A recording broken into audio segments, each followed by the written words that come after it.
And we're going to also be talking a little bit about a future event that we're going to be doing on Wednesday, which is going to be an offering where people can join us to actually like go more in depth with some of the things that we're sharing here today. So I just see that Yunuen just joined, and so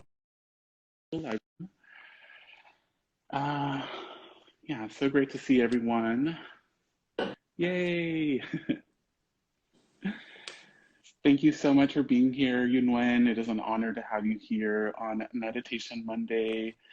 I am so excited for us to share some of the things that we've been talking about. So today we're talking about reclaiming the body as altar and the creation of new myths.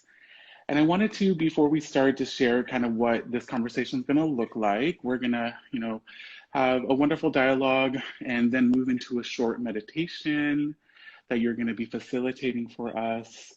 And then after that, we're going to start talking about this theme. We're going to share some images of past projects that we've worked on. We're going to also share a little bit about our own stories, how we came to work together. So before we start, I wanted to read your bio, if that's okay, Yunuen. I have it here in front of me. Yeah, thanks. Yeah, give me a second.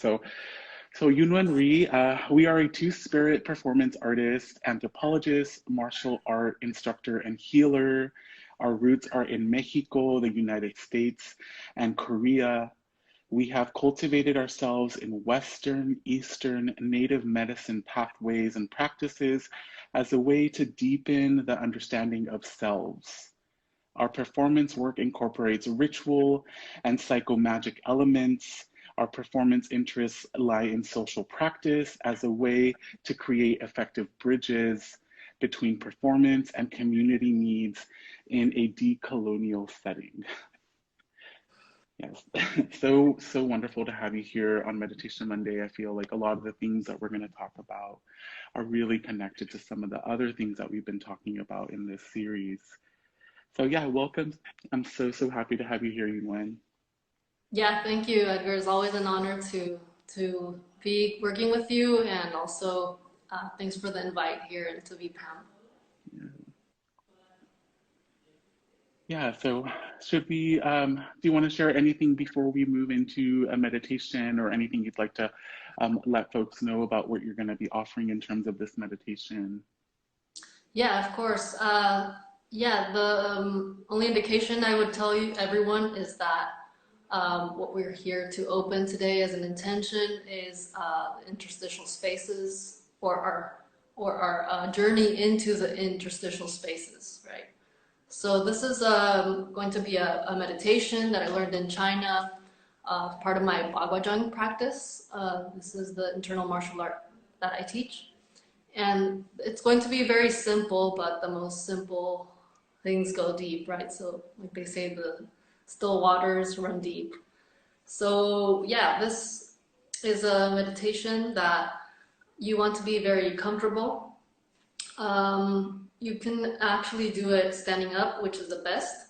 So for people who can do it, and I'll give you the indications. So I'm going to be standing up, right? So I'll stand up. You want to breathe in very slow and start exhaling longer than you inhale. So it's as if you're blowing a little tiny feather into the universe. So it's like your breath becomes, your exhale becomes eternal, which will give you a better understanding of how to breathe deeper. So especially when we get stressed or something happens, our breathing will become very clavicular, right? So you want to start breathing each time deeper and exhale slowly out.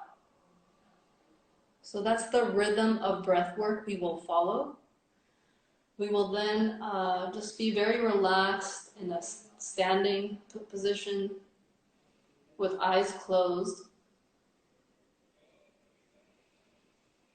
So keep your rhythm of breathing.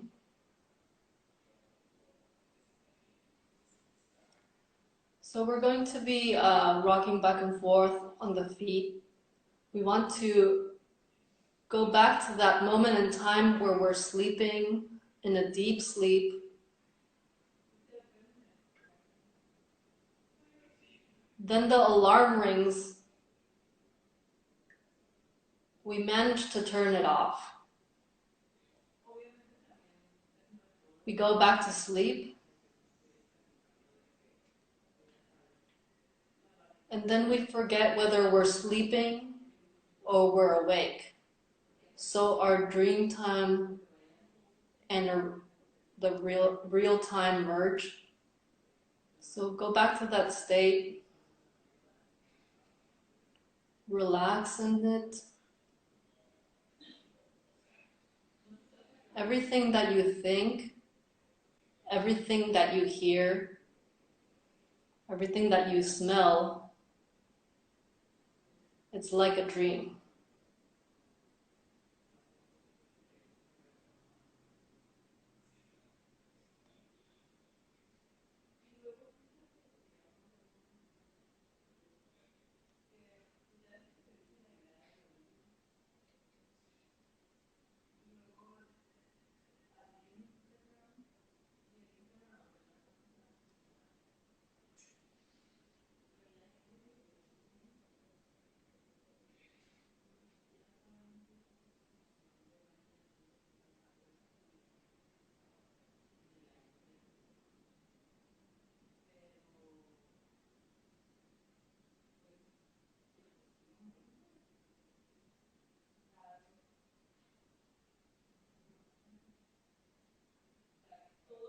Okay, we can slowly come back into ourselves, into the room, into this created reality. Yeah, thank you. So this is just a small exercise that you can actually do for a longer time. So this is the understanding of it, just going to that moment in time where we're in a in-between state. So this is actually the ideal time that we want to inhabit actually in our practice. So this is why we practice. This is why, people do meditation. We want to start to inhabit those in-between spaces. And from those in-between spaces, then we can start to open different realities. We can start to merge into different worlds. So this is a little bit of a taste, right, of what I do, of my practice, but also as it relates to medicine work, because I find that there's a lot of interrelations, which we can also talk about that, right, the interrelations between these medicines, right, Eastern and Native medicines. Yeah. So yeah, thank you for that. Yeah, thank you so much for that. That was so powerful, and definitely love.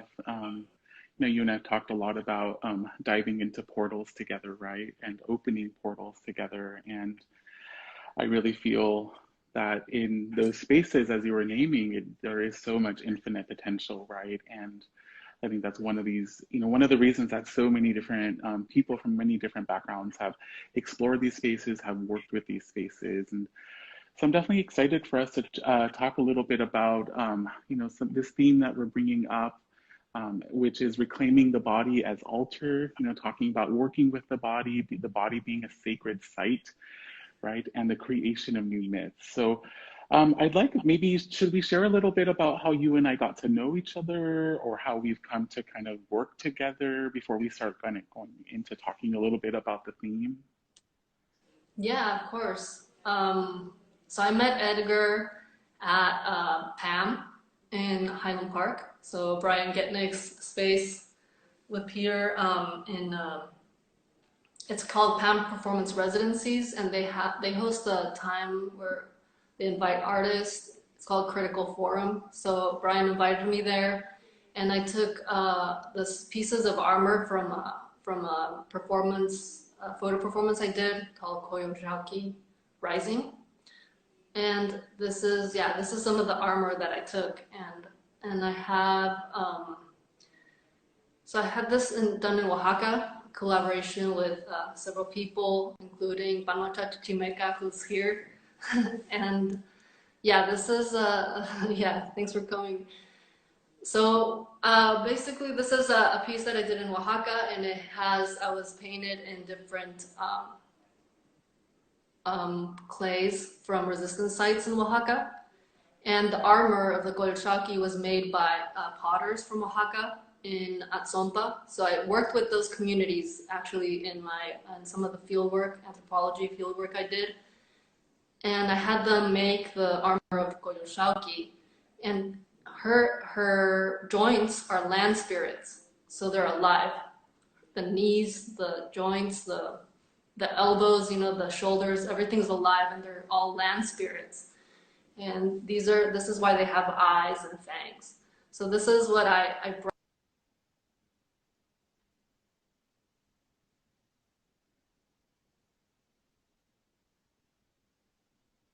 This is what I brought that time to Pam.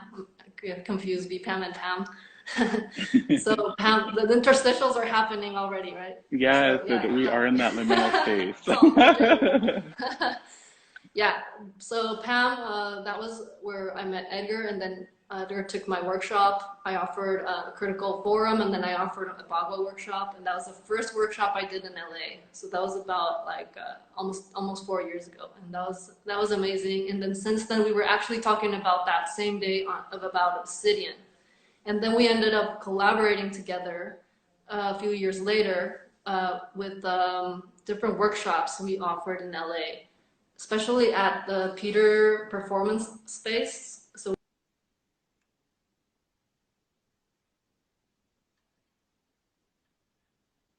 that was the first offering, and we offered serpent clouds and different practices from both of us combined.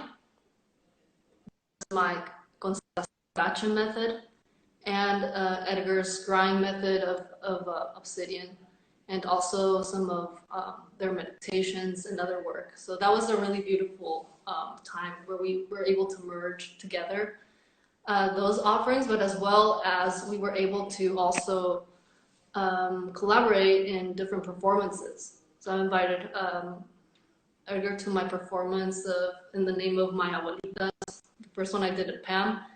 And Edgar invited me to their performance of Give Us Home Spider with my friend Aníbal Sandoval. We were both there. So that was, that's some clips from that moment. We did an offering at Bloomington, Edgar's home, like a home space, where there was like some pollution left over from some. I think it was what was it, Edgar? Exactly that industry that was there. I'm not sure. It was a cement factory, like a quarry that was extracting minerals from the earth. And the reason that we were there is because I grew up surrounded by these toxic chemicals that damage the respiratory system, and so many people in that community, especially a lot of them are, it's a big kind of immigrant community of a lot of people who are the Latinx diaspora who live there. And unfortunately, we were not really told about this. So there was a lot of toxic waste that was being dumped and kind of thrown into the air. So we went there to offer our energies, our bodies to be there to offer to the land. Yeah. And I wanted to show you, you talked a little bit about Constelación Huarache. Do you mind if I show a little clip from the first one that we did at PAM? Yeah, go ahead. This is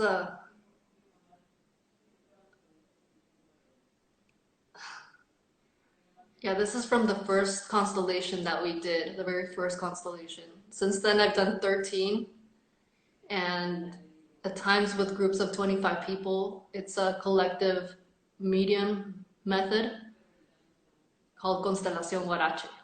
And we walked down Figueroa Street, down to a community park, where we ended up burning some of the information that we downloaded from our constellation as one soul organism. And and that's what we're walking, right, with fabric that we made holes in it, and then everyone put their head through it. So we were like this one caterpillar walking down Figueroa Street. That was really amazing. So thanks for showing that. Yeah, and I think it's so beautiful that, as you were naming, when our kind of passions and our interests and our research interests and like also our experiences and also the different lineages that we are a part of, when those came together and we started to explore together and kind of create these experiences together, other things started to emerge. And I think that's something that's been really beautiful, witnessing, the La Constelación Huarache emerge for you, and, seeing how powerful that process has been. And so, after we did that one, I wanted to share just a short clip of when you and I worked together for Mirroring Resilience work, because you brought this sacred medicine into this artist residency that I did up in North Hollywood.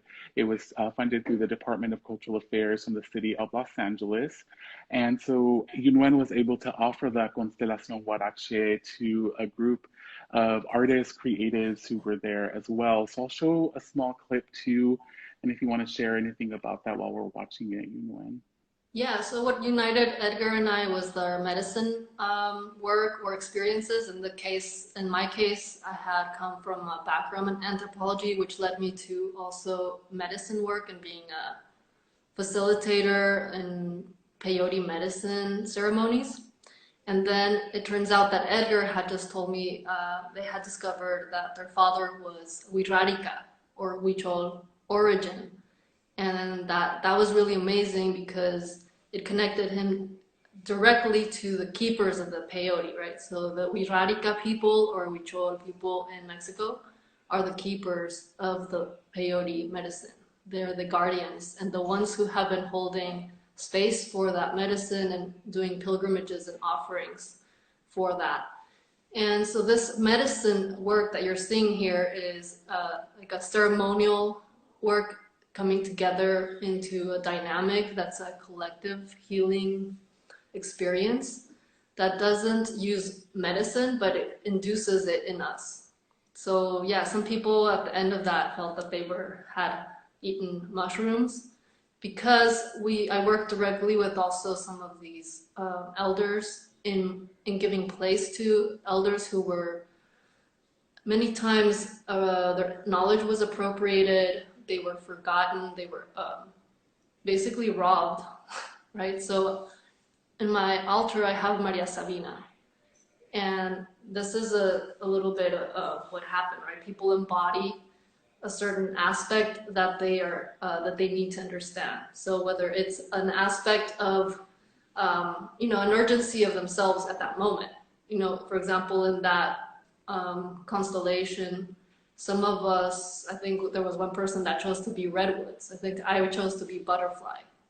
So you don't have to choose any longer like an ancestor you want to understand.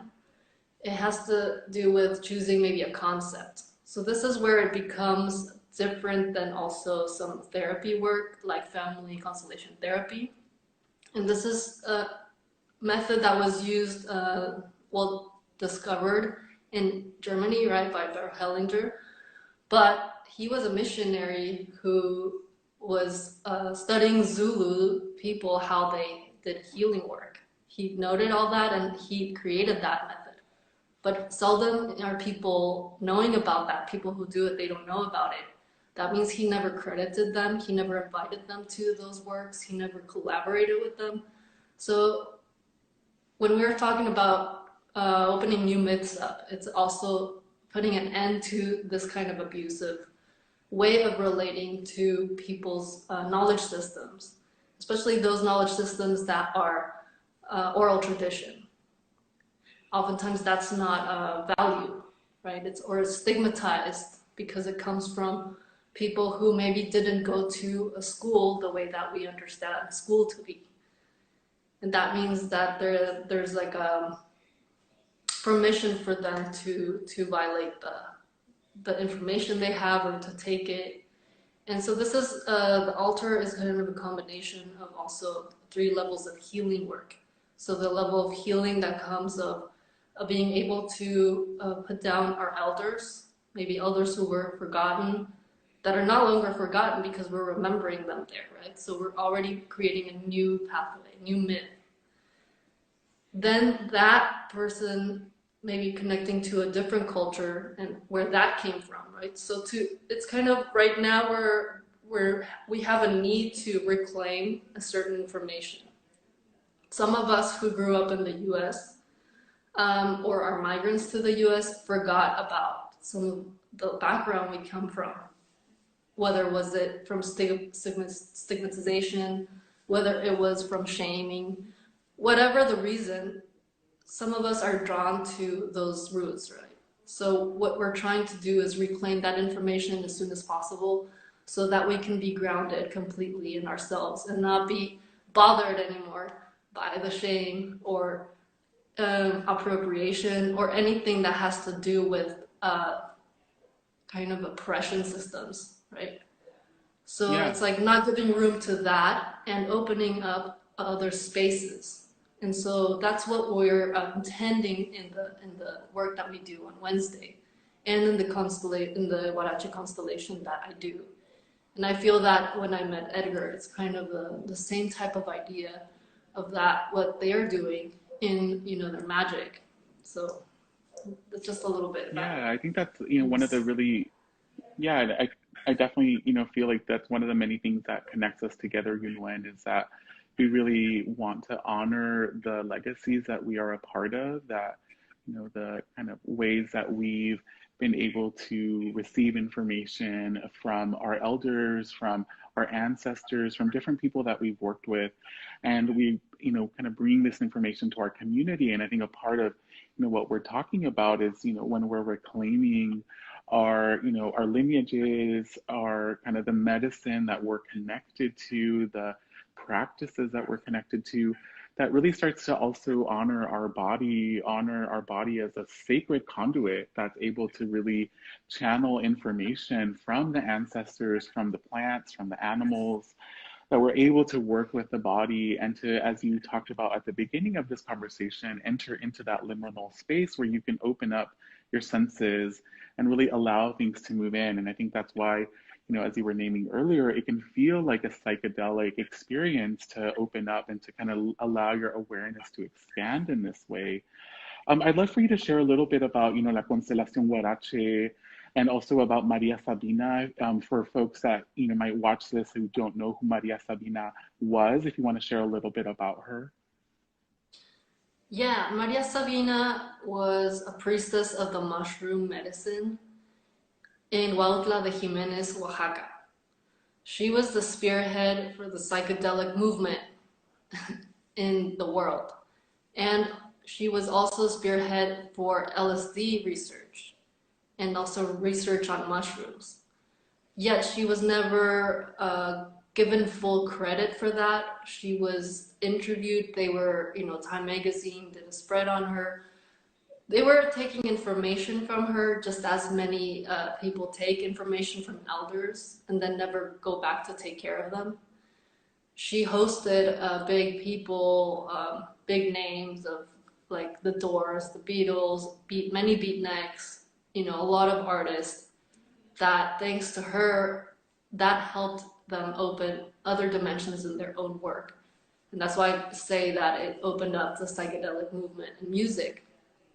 I have a friend, Henry Quintero, who's doing a manuscript on that from Arizona State University. He's also one of my medicine elders, I can say that, and he's a professor at ASU.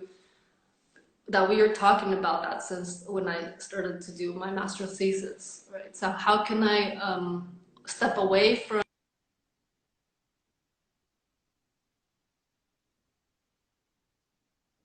is colonial and imperialist based, and start to do it from the standpoint of our elders with that respect. And so that's why this work is grounded on that, right? I'm grounded on all those experiences. And so that's a little bit about Maria Sabina, the importance of Maria Sabina. And the way that she relates to the work is that I work with an altar. In her altar, she had Pancho Villa, or she had like other emblems of Mexican history. And why, you know, for me, part of the remembrance is putting those elders now on our altars and starting to work with them, and they can guide us. And this is why those channels are opened up in a respectful way, and they were grounded, because it's not just me, it's those ancestors that I carry, those ancestors, those people I've related to. I didn't relate directly to Maria Sabina because she's in another realm, right? But I did relate to grandmother Julieta Casimiro. She was one of the 13 indigenous grandmothers, and she was also in Huautla de Jimenez. So I did several medicine work with her and her family, and she was very powerful. And the other important aspect of the portal, of like the altar as a portal, is that it has many levels. So in the Mexica cosmology, there's 9 underworlds, there's 13 terrestrial worlds, there's 11 celestial worlds. So this kind of thing of like, oh, heaven and hell simplicity is limiting. You know, right now when we think of underworlds, we can do a lot of work with the underworlds, but it doesn't mean that it's bad or negative. It's actually necessary, you know, just like the mushrooms are beings, they call them santos niños, that are alive, and they are responsible for turning the death-life cycle, right? So we're inhabiting all those realms, and we have work to do in all those realms. And the teachers for that are actually those who are in Huautla de Jimenez, those elders, those priestesses, and Maria Sabina was a big one. And you can see her has a position in some of her photos that she's like this. And if you see some of the pre-Hispanics figures, yeah, she's like standing like this. And some of the pre-Hispanic figures of death, of Mictlantecutli, they're like also standing like this. And so I've seen with my eyes like how they transform into these beings of the underworlds, and they can resolve information through all those levels, but all those levels also in the terrestrial realms, in the celestial realms, which is where that connects to the Tibetan Book of the Dead. So that's where it connects with Eastern medicine pathway systems, because they are very similar in that aspect, right? That there's many realms and there's bardos that they go through.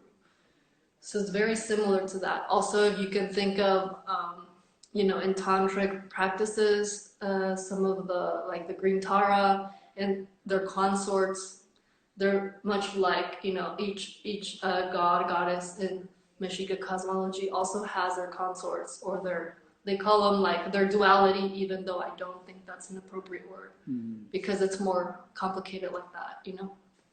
So yeah, these are some of the ancestors and the spirits we work with on the altar, and on some of the works that we did with Edgar. We did like a Xochipilli work, and so we're going to reconnect back and reclaim some of that wisdom and use it now to work with our communities, especially with people of color, because we need different systems, right? So we can't use the same thing that everyone has been using for a long time. So there's like a limit to psychotherapy.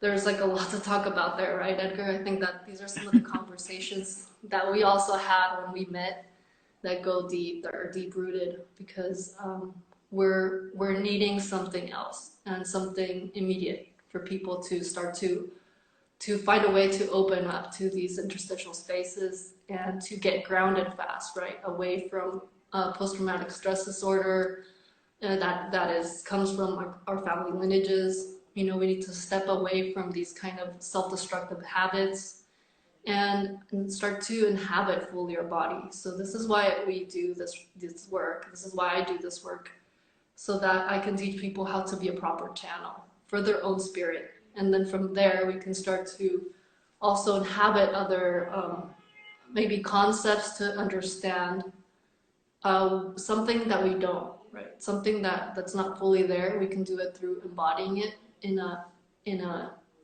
secure in a setting. So this is what the altar provides and our ancestors provide. Yeah, definitely. And I think it's really powerful to work with ceremony and to name that ceremony is an ancient practice, right? That we are bringing back and that we're weaving back into our current times, our contemporary times. And I think that's kind of where, thinking about the creation of new myths and how it's important to create new myths.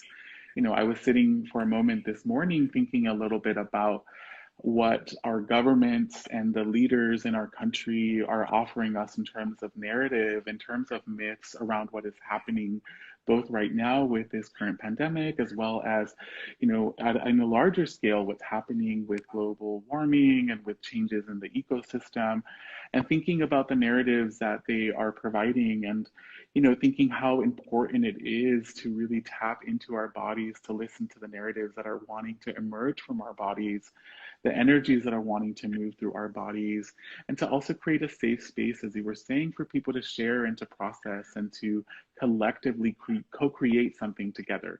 And I think that's, to me, what's really important about these sacred practices is that they create that space for us to create in the in-between, in the liminal space, in between timelines, also in between our relationships, right? And the things that come up in having these powerful conversations that happen in ceremony.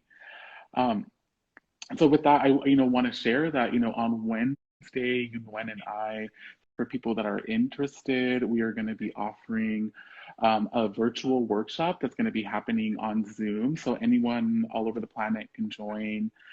It's going to be happening on Wednesday from 6 p.m. to 8 p.m.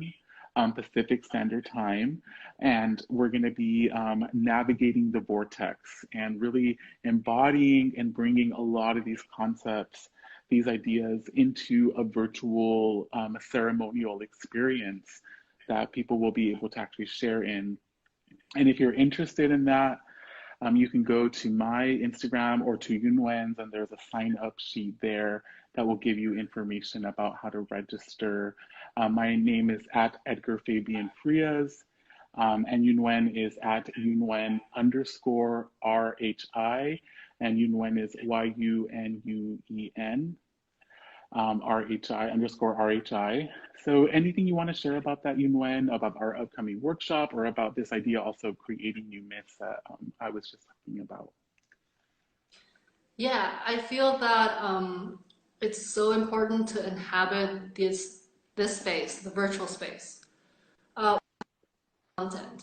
I feel that sometimes it kind of gets out of hand, and then there's like an algorithm and repeats a lot of the same information that we're seeing, and that it creates bubbles, right? So this is why we're also taking up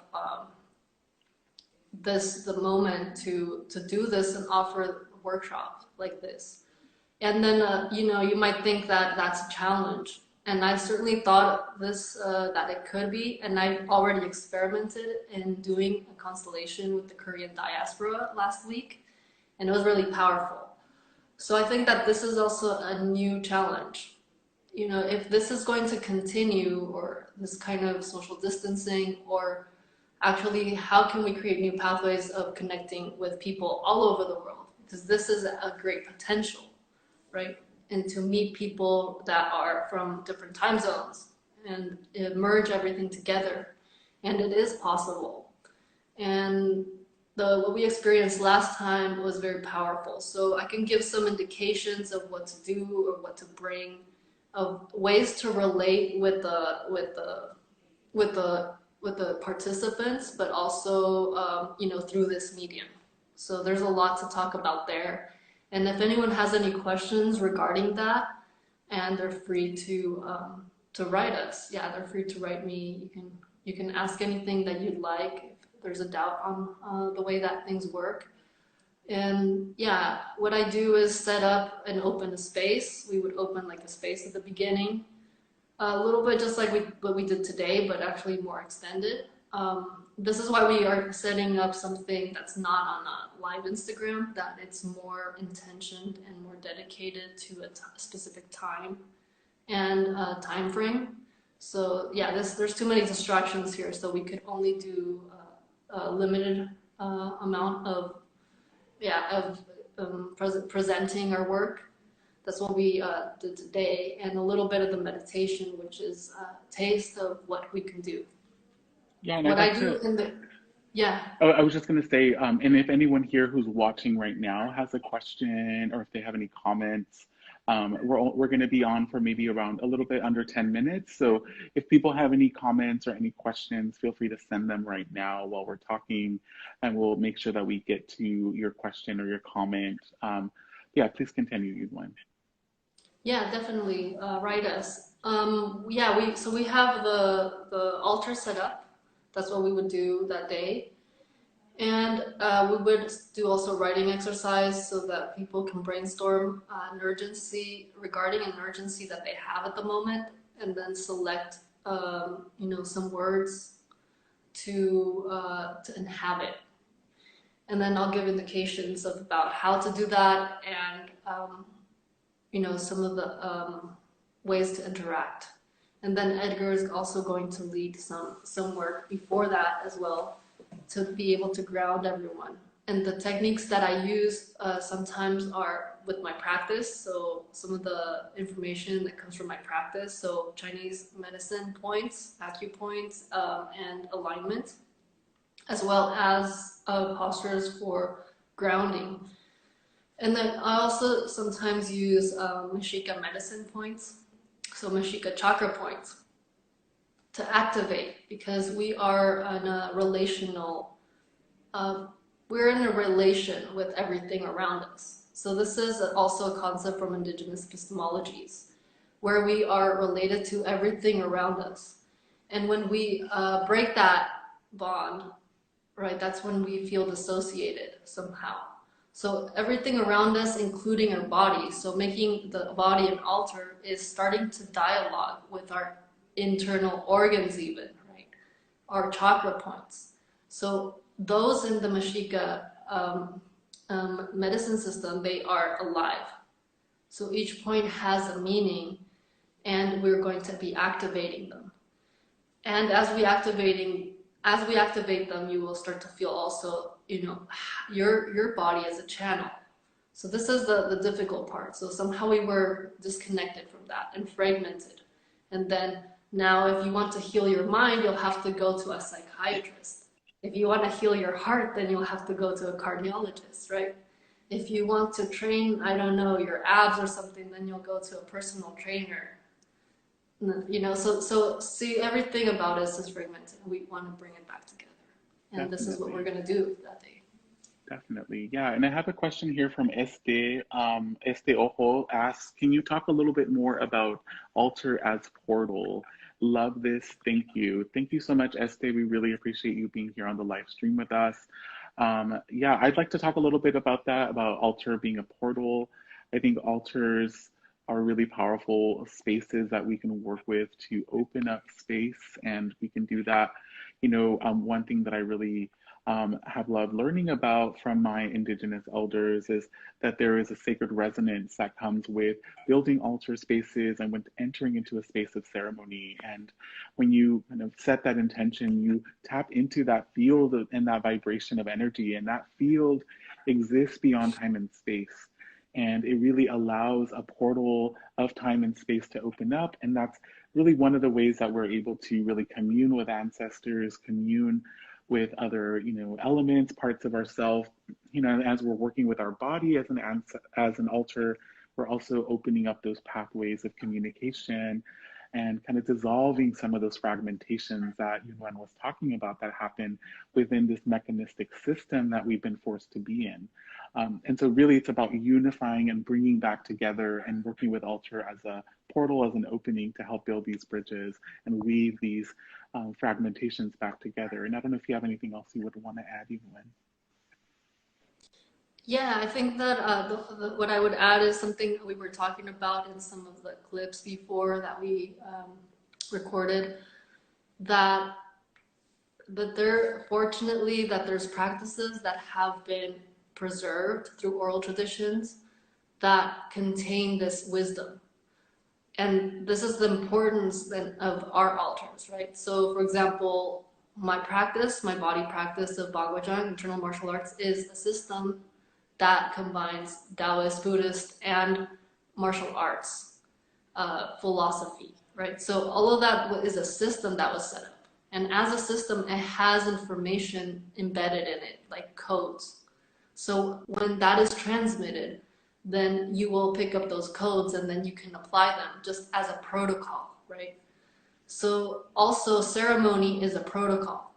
Like how are we going to interact, for example, with this sacred plant, the daime or the ayahuasca or peyote medicine, right? Because those entities are living. How are we going to dialogue with them? There were protocols set up that you can call them a system, that you can call them a system of ceremony. So when you do like a teepee ceremony, there's roles inside of there. There's certain roles or certain people that are keeping those that place intact, right? So that the medicine can actually do the work. So it's not the people doing the work. It's not the guru doing the work. The guru is the medium. So this is why we're doing this workshop, so that people can start to understand a little bit more about that. And thank you for your question, because that is very important, right? So how does the portal connect to the altar? The altar is a set of code, and we are code too. But sometimes we forgot how to do that because of indoctrination. So once we start to activate the codes inside, then we're going to be able to complete ourselves. Yeah. And I wanted to share another image that you shared with me, Yunuen. And I don't know if this connects to what we were talking about, but I think it's a really powerful image. So I don't know if you want to share a little bit about it, or just share if this connects at all to some of the things we were talking about. Yeah, well, I can connect it to what we're talking about, the portals and the altar and the body as an altar. So the body is a portal, right? So this is a performance piece that's I'm inhabiting the Coatlicue. So Coatlicue is the serpent snake goddess from Mexico, from the Mexica people, or the wrongly called Aztec people. So she's she has a skirt and it's made of serpents. So she is Coatlicue. She's also a spirit of like a mother. She's Mother Earth. Like, so you can think of her skirts are serpents, right? That are like walking on the land, and they have a certain work that they have to do, right? And so this is a performance piece that I did, and like this one, I have others where I'm inhabiting certain goddesses, Mexica goddesses. So not only for a performance sake or aesthetics sake, it's also to start to wake them. You know, it's also start to inhabit them, to start to relate to them and remember something about them.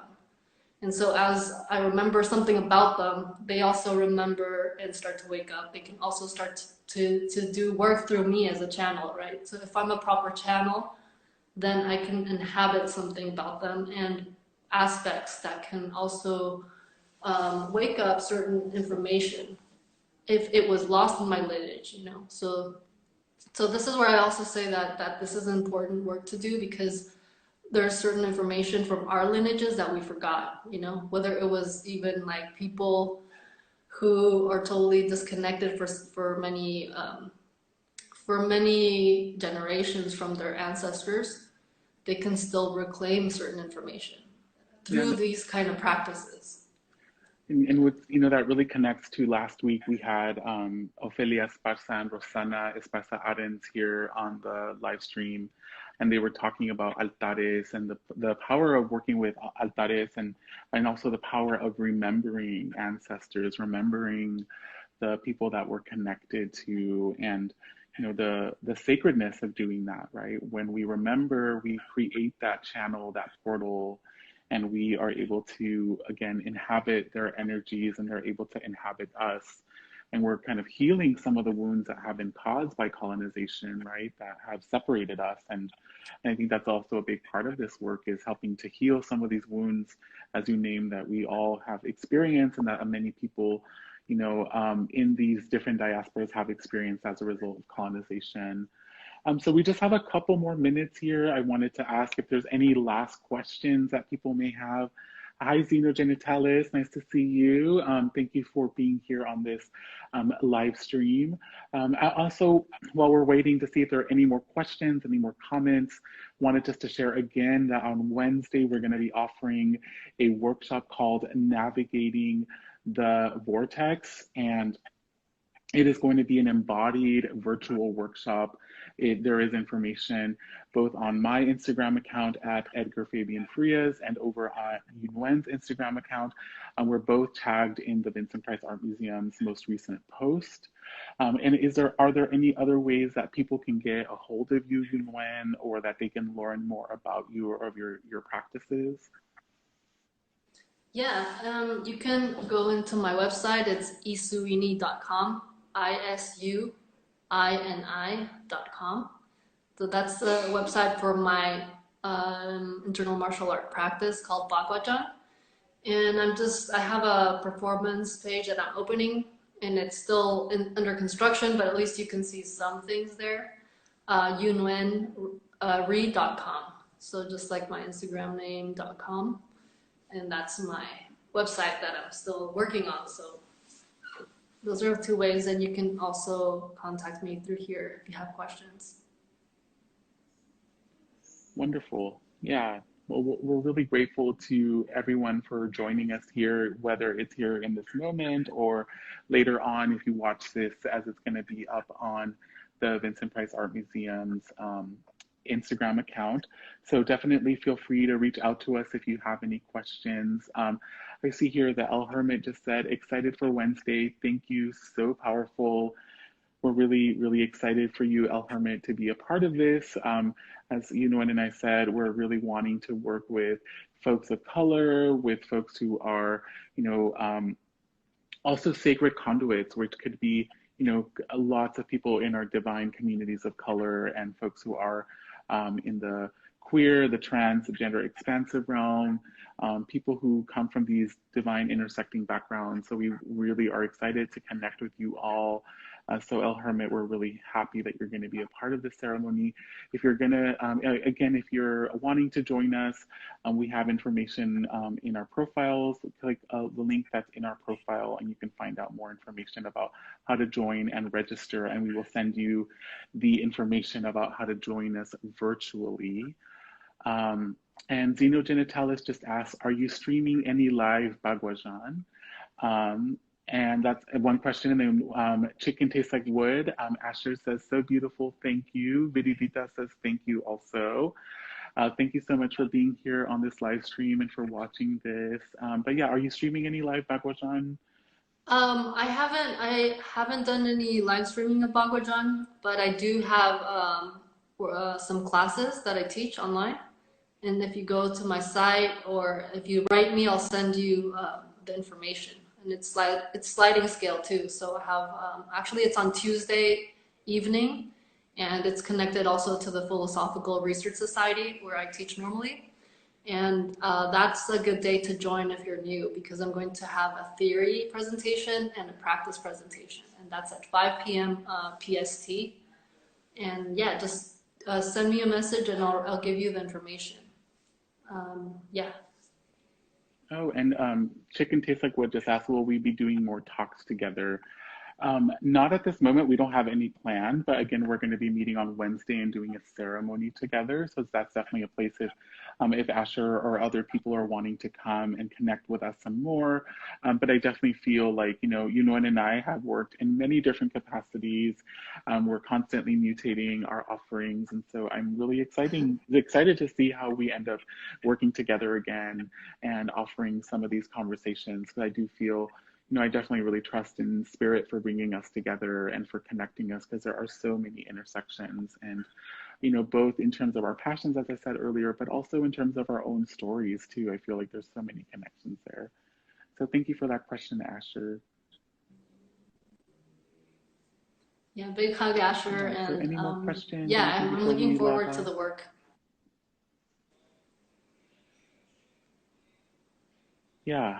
Yeah, and definitely Asher was someone that was on here, and we did some tag team um, tarot readings and also energy readings, and that was something that a lot of people really appreciated. So really, so good to see you. Double hugs to you too, Asher. Yeah, Zeno Genitalis says, I miss you too. We miss you as well. Love Construction says hello and hi. Um, yeah, so I think, this kind of our time, right, Yunuen? So I'm, just really grateful to have you here on Meditation Mondays. Thank you for joining us. We really are appreciative of you sharing all of this wisdom and bringing in all of this medicine and information for our communities. I definitely really want to encourage people to check out Yunen Rhi's Instagram account and also go to their websites too if you want to see more about their practices that are really powerful and important. Yeah, thank you, Edgar. And yeah, great day for everyone. And thanks for joining. And hope to see everyone on Wednesday. Yeah. Have a good night. Good night. Bye.